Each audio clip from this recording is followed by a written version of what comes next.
Hello, in front of me I've got MG S5. In this video I'll show you how to disable annoying beeping for good.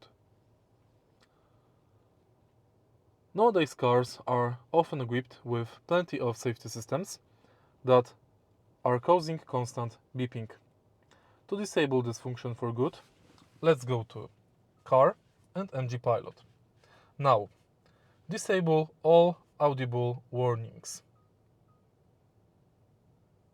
You can keep the system on, but you can disable audible warning.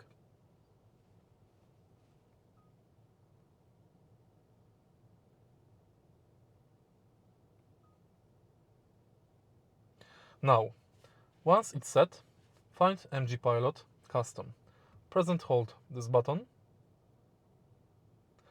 and your profile is saved. Now, when you start the car, simply press steering wheel button on the steering wheel to activate your MGPILOT settings. All audible warnings will be disabled permanently. If you find this video helpful, please leave like, comment and subscribe.